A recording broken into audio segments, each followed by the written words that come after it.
Hello and welcome back. I'm your host JT Thomas, sitting in for David Agono on this episode of In the Huddle. Joining me today we have Willie Edwards, Alex Shook, and my man Scott Jerko. Gentlemen, let's break the huddle. Last week we witnessed West Virginia play its final game. We went to Iowa State, and it was more so, in my opinion, a revenge game. You know, after after going down there last year and losing, it was tough to go in there this season knowing that we needed to redeem ourselves. So if you would, let's have our player of the weeks for Iowa State 2014. We'll start with Scotty. I'm going to go with the trio of Tongri, Kwiatkowski, and KJ Dillon. It seemed like all three of those guys were running around. It seems like they made every tackle that we had on defense. KJ Dillon had a huge hit. Carl Joseph had a good hit. But it seemed like Tongri with the sack and running sideline to sideline really stepped up. Yeah, Tongri was lights out. Had 13 tackles in this game.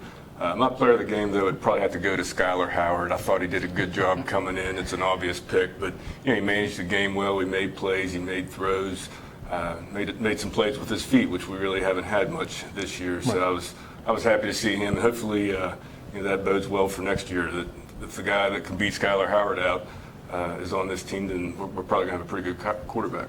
That guy may be on this team. Maybe. And both of you guys made valid points. I was looking at the stats, and Kwiatkowski had 12 tackles.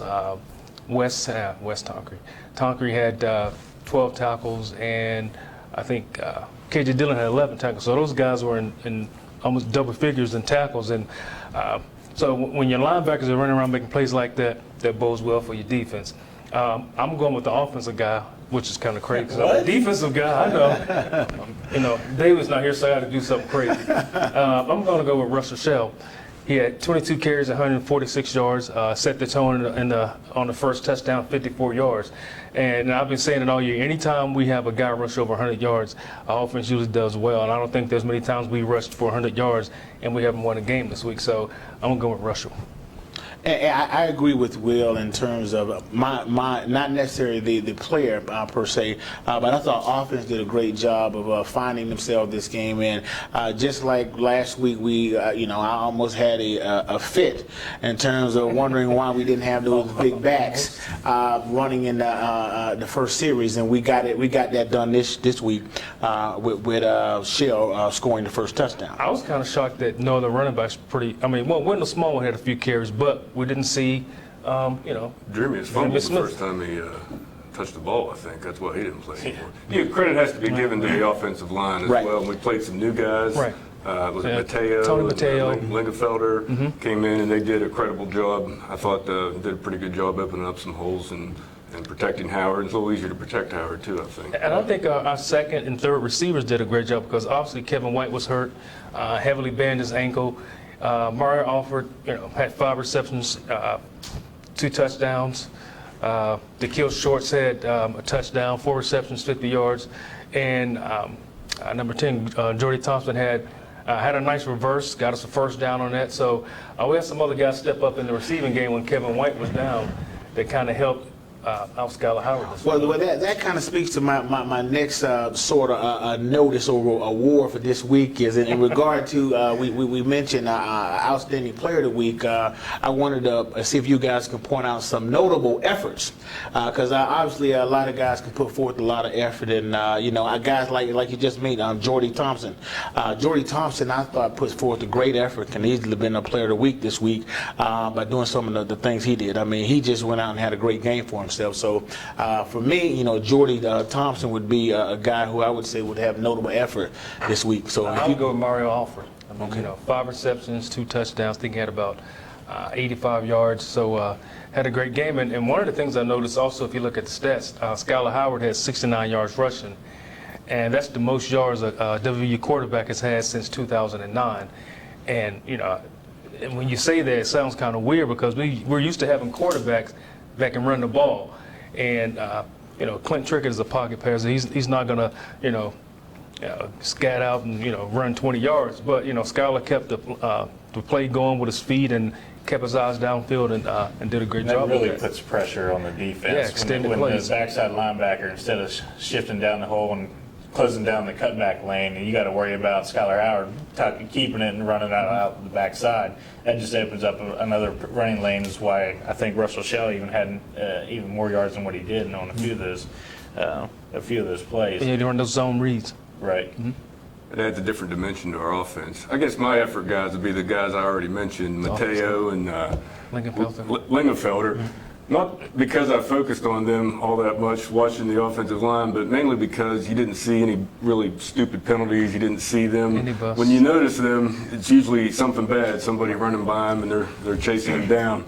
They seem to have done a pretty credible job in there banging with those guys. I'll give you two notable mentions, I guess. Here is Terrell Chestnut, the interception, big play down late in the game, saved a touchdown, and then Josh Lambert and 3. He made the most 40-yard plus field goals in FBS history. Wow. Yeah, That's so big. he's made 27 this season, I think, so somewhere around there. Wow. And then even Nick O'Toole with his, they didn't even return a punt, I don't think, and then he had 2 or 3 inside the 20. He gets the best mustache award. Well, not to jump ahead, but we talk about punts. I mean, I don't think we put one on the ground this game. I mean, correct me. We'll get if I'm that. wrong. Yep, Okay. yeah, we're going All to right. talk about that. You said the word punt. So Trigger point. So let's talk about, the preparation going into this week in terms of, as I said earlier, this game was more of a revenge game. Last year we went to we played Iowa and they beat us by 24 points. For us to go in there and starting off and being down at some point by 14 points, for this team to get yelled at by Coach Hogan and to respond like they did, I mean, really speaks to these guys' effort. I mean, they really got it. I mean, it seems like once he got on them, they got it together and they went out there and started playing the kind of football that we like. So if you would, let's talk about, preparation and the mindset of going into this game, knowing that they beat us last year at during the last game. Well, I think it's more than just a revenge game. You're talking about positioning yourself for a better bowl game. And if I'm not mistaken, if TCU and Baylor make it into the playoff rounds, that's going to move teams up. So that may put us in a better bowl than what we're hoping for. So if we were to lose that game, then that kind of would have Well, there was a lot Kind of to play hopes. for. This was the first winning season we've had in the Big 12 conferences. Right. So I mean, if we don't lose that game, we have another losing season. Then you have the whole state talking about West Virginia football and how they had another losing season in the Big 12. 7-5 just sounds so much better than 6-6. Oh, yeah. Oh, yeah. It sets Over a that more- 500. obviously a more positive tone going into the bowl game, and guys are more excited about practice and ready to get up and get to work in the morning. So hopefully we can take that momentum that we carried from about the second quarter on, because we were definitely sleepwalking at first Right. in this ball game, and carry that on through to the bowl. Well, I think our defense played lights out after getting down 21-7. They scored 3 more points the rest of the game. So obviously our defense showed up, got some stops on third down. I think about 10 of them third downs, and got off the field and got our offense the ball back. So hats off to the defense and defensive coordinator and defensive staff for getting our guys I guess mentally ready after, like you said, sleepwalking the first few minutes, because I almost felt like JT when I saw 21-7. I was like, nah, this can't be happening. But those guys, they stuck in, they hung there, and they battled and they fought and came out with a great win. It was a dominating performance, really, after that second quarter or so, 30-3. I think we Yes. outscored that team on Later their the latter part of the game. Let's stay on offense in terms, and I want to talk about one guy specifically, and that's Skylar Howard. For this guy to come in as a sophomore and do the things he did in that game, I thought bodes well for West Virginia. In fact, it really speaks to how the coaches prepared these guys. I mean, it seems like he didn't miss a beat in terms of either he does a great job of watching during practice, or he's getting those reps against the number 2 guys and making the best of it. Because when he's in the game, he goes in there just as though he was a starter. I mean, there was no drop off. In fact, it seemed like they were able to even open up the playbook a little more. you start seeing some of the Pat White type of read option, and that's a new dimension for us. I don't think that was opening up the offense. That was adding because of the guy who was going to have the ball in his hands the majority of the game. Because like I said before, Clint Trickett is not a read option guy who's going to hand it off. Next thing you know, he's out the back door. Skylar Howard's that type of kid, and I think they knew that when he came in, that this guy had some wheels on when he could run, and he proved that on Saturday. So, like I said, I'm interested to see. I don't look forward, but seeing what's going to happen next year when you have William Crest. I don't know if you guys ever seen this guy. I've seen him quite a few times. He looks like a linebacker, and this guy can run. So, it's going to be it's nice to have. Some guys in there. Guy. Oh yeah. You got a guy that can break loose from an in pass rusher that you get by, it opens up the run, and if somebody comes down, you stay behind the line, throw it deep over the top. I mean, it puts a lot of pressure on these cornerbacks and defensive backs trying to. Do I go get the quarterback or? For first yard down, or what happened to us against Baylor. You said you're interested to see what happens next year. I'm interested to see what happens for the bowl game. And I think there's a real question about who our starting quarterback ought to be, and I'm concerned about Clint's health, the number of concussions that he apparently has had this year. You wonder how many shots to the head you want to take. I mean, I know Clint would probably run through a wall if the coach asked him to, but sometimes there has to be some degree of restraint. Right. I don't think there's a question, if you ask me. If we would have started the season with Skylar Howard at quarterback, what would be sitting at 7-5 right now and 5-4 in the Big 12?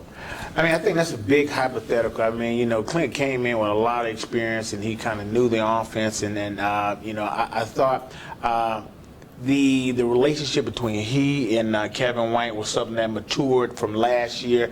I don't know if Skylar Howard, in fact, the Skylar Howard and White did not connect very well in these last two games, so we don't know if we get the same type of showing because of the relationship. So I think that'd be a huge hypothetical to put Skylar Howard in the same conversation as Trent this year. Not to take anything away from Skylar Howard. I think he's an up-and-coming, and it's going to be great to have the problem that we're having in terms of having two great quarterbacks being able to compete here at West Virginia. It's a great problem for us to have. With that being said, also let's keep moving on offense just for a little bit and talk about Russell Shell, who he's been very consistent this year. With the exception of him being hurt, he's been what we thought he could potentially be for West Virginia. He's come in, he's run the ball hard. He's as I mentioned last week, he scored within the first couple series and maybe 7 out of the last couple games that he was in. I'm excited about these guys. I'm excited to see what these guys do during the bowl game. I mean, he's got to stay healthy. Yeah, that's a big thing. That appears to have been his biggest problem this year. And as a running back or linebacker, any of those positions, you got to learn how to play hurt. You're going to be hurt. I mean, there's a difference between being hurt and being injured, and I understand that. And obviously, he was banged up and unable to be effective. But he's going to have to be able to stay healthy in order to have the kind of career we want him to have. Absolutely. His vision is by far the best of the running backs that we have. I mean, his cutback ability or just his vision to see that he doesn't have anything to just get positive yardage out of nothing is superior from what I see. I mean, I think he may not run the hardest. I think Dreamius runs the hardest. But as far as overall vision and agility getting through the hole, I think he's got a knack. I mean, he's a little savvy about it. Well, the thing that I noticed was on his touchdown, the 54-yard touchdown run, he had a little speed with him. And there was a guy that had an angle on him, and I was thinking, all right, they ain't got him. We're going to go to the next down. Well, he just pulled away from that guy, and he showed me something that I hadn't seen from him all year. And maybe that's because he's getting healthy like you guys are talking about. So that little burst of speed, along with what you're talking about, Scotty, have the vision and be able to cut back and shift into some things like that. If he can stay healthy, he can be pretty dangerous. He was a big-time recruit. I mean, he had like 20,000 yards in high school, I think. Close to it. So we shouldn't expect anything less from him. But then let's also talk about the negative in terms of the spotlight on Kevin White. Kevin White may have had the worst game of the season so far. I believe he had four receptions, less than 50 yards. Less than 50 yards. I think he had 48 yards in this game, and it seemed like he got frustrated at some points. And it almost seemed like there was some some holding every now and again, and he wasn't getting called, and he got frustrated. And as I mentioned, he and Skylar weren't on the same page. But then that gave Mario an opportunity to shine and step up, as well as Jordan Thompson and to kill shorts. Anytime you see a smaller defensive back on Kevin White, if I was Skylar Howard, I would throw it short and let Kevin White go up and get it. It seems like most of his passes towards the end zone were deeper, trying to lead him into the back of the end zone. If that's the case, to me, I'm throwing it up, let Kevin go get it, and then, like you were saying, they were holding him 3 straight plays. We went to him in the corner 3 straight times. They held him twice. They only called it once, and he dropped the other one. He affects the game just being out on the field. Right. I mean, he opens things up for Alford and whoever the other receivers are, and he opens things up for the running game because they have to respect him, and they got 2 guys on him at all times. Right. Well, I was kind of surprised that he played. I was at practice this past week, and he hardly practiced any. He was in the training room a lot, getting treated, and his ankle was heavily taped, as you can see during the game. And he didn't have that burst of speed of what he typically had. But obviously Iowa State didn't know that, so those guys were on their heels. Even though he wasn't at full speed, he still commanded attention whenever he steps on the field. All right. That gives me a great segue in terms of being able to talk about on and off the field and how defense played a role in that game. And I wanted to point out a few things. There were, in the third quarter, I believe, our defense were on the field, our offense was on the field twice in the third quarter, which meant our defense spent a lot of time on the field. And those guys really played very well to spend so much time on the field. In fact, as I think we're in a consensus in terms of who was, for the most part, player of the week and notable players, guys like Tonkery, Kwiatkowski, Dillon, and Chestnut. And I would throw Joseph in there also, Carl Joseph in there also.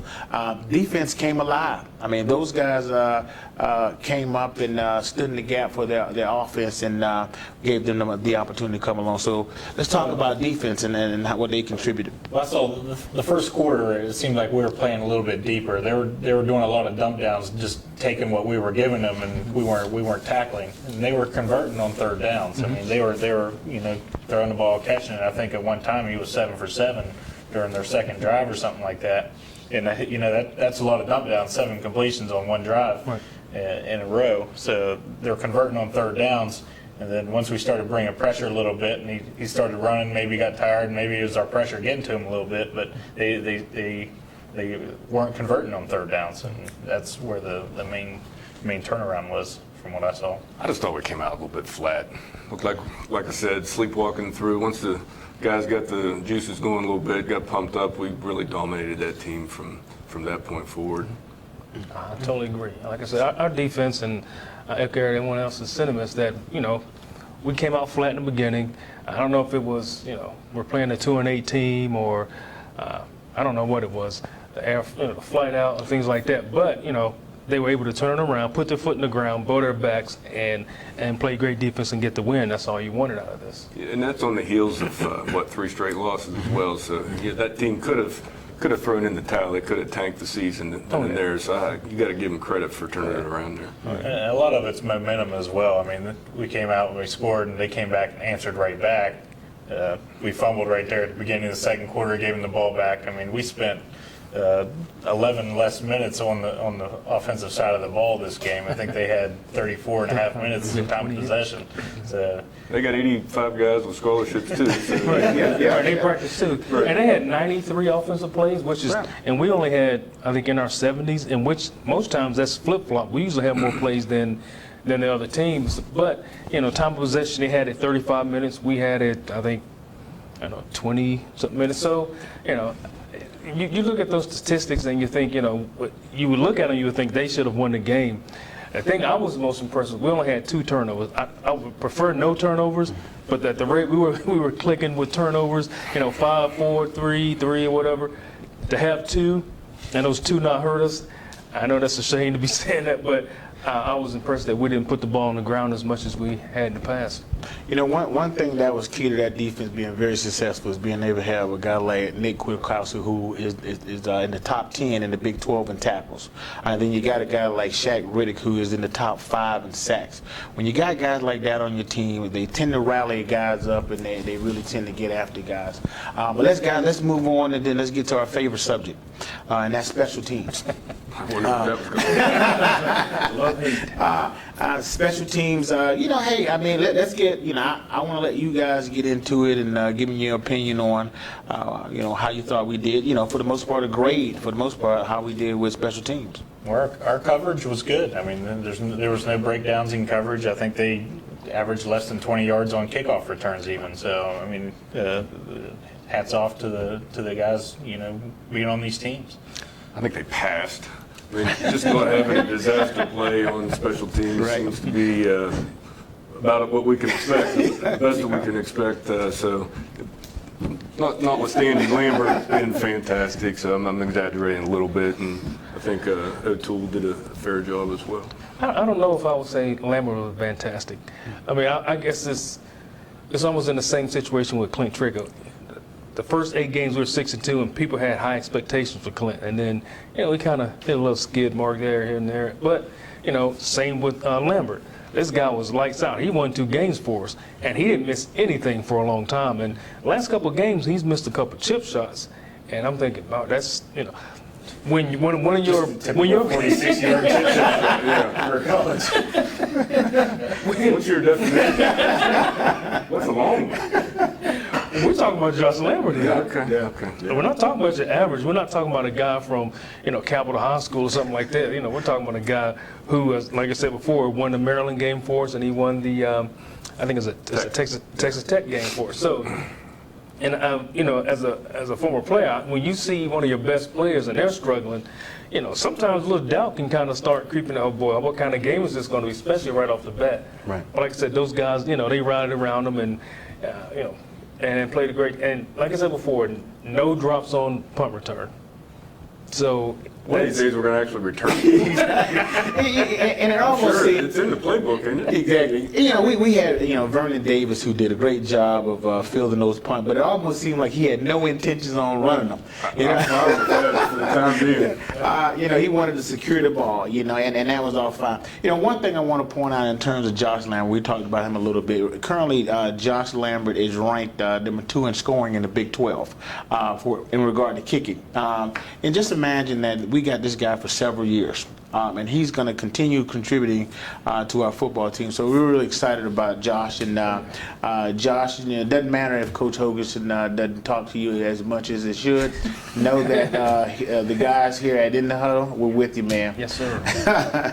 Guys, so let's get moving. And if I would, I want to just point out one more thing in terms of, as I watched the game, I noticed that the announcers kept talking about the 12th man.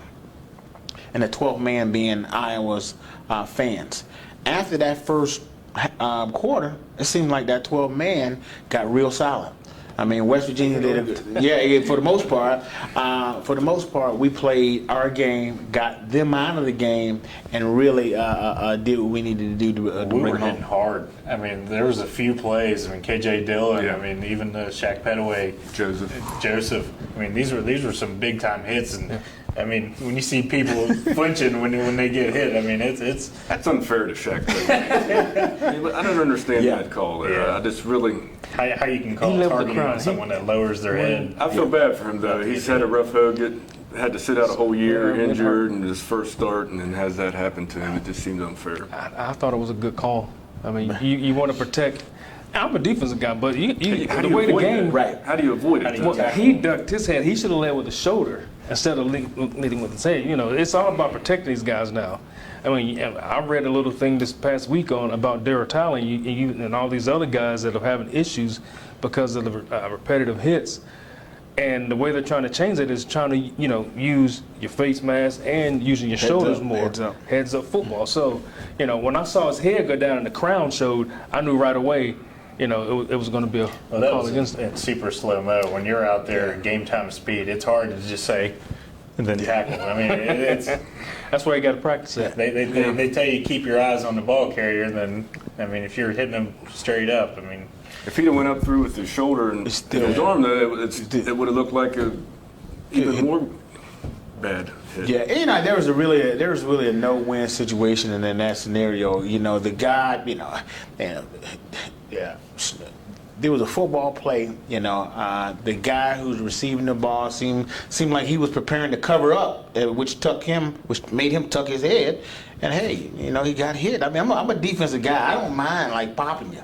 I'd rather see the big hits. Because I actually worry about the fact that if you start thinking too much as a defensive guy and worry about where you place your head for the most part, you're gonna get yourself hurt. And you're gonna, obviously it's all about training in terms of heads up. But if you start thinking about that too much, I just see guys getting hurt. All right. But let's move on, guys. Let's talk about what we got in front of us, and that's the upcoming potential bowl game.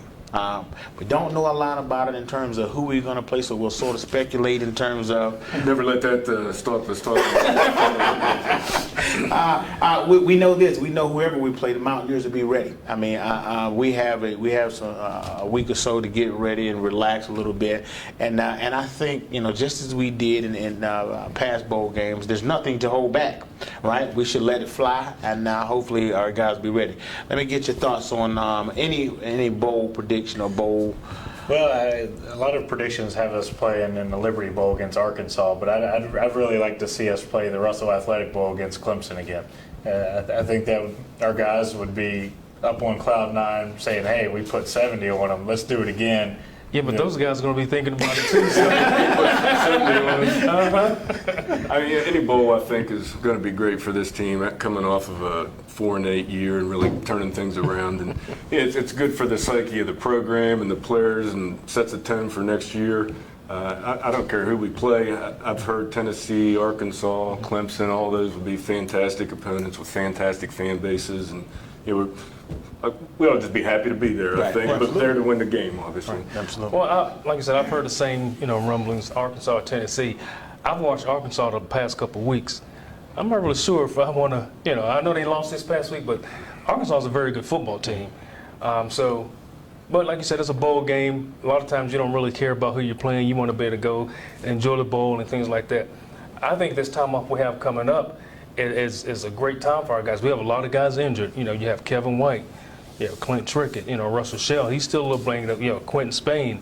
All these guys, we need to get those guys healthy before we even start preparing for a bowl game. So this week off and leading up until the bowl game, I don't even know what the date around that Liberty Bowl 29th. Time is, the 29th. Latter part of December. So we got 3 weeks pretty much. Well, that's the thing that nobody knows about. If you don't go to a bowl game, these younger guys don't get reps. Right, They get don't those extra snaps, they don't practices. get extra practice. I mean, it's basically spring ball for the young guys. I mean, this extra 3 weeks is crucial for getting the younger guys reps.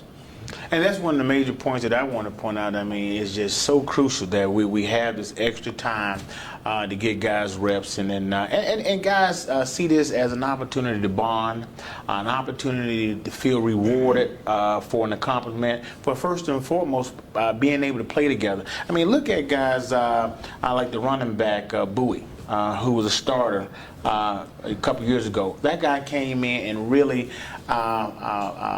put his feelings aside and really laid it down for his team.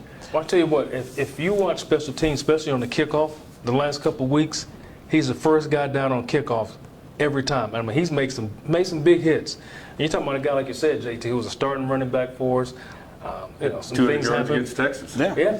And next thing you know, this guy's the first guy down on the kickoff team. I mean, just ripping people. And I was sitting there watching the game, and all of a sudden I see this blur, and he hits the guy from outside. And I was like, who is that? And then gets up in his number 13. I'm like, wait a minute, he's one of our top tailbacks for a while. But it goes to show you what type of men we have on that football team, that they're willing to put little selfish things aside and do what's good for the football team and the program. Yep, good for him. All right. Wrapping up, guys, it really just speaks to the character of our program. I mean, guys like, Bowie and all those other guys, it just really speaks to where we're going as an organization.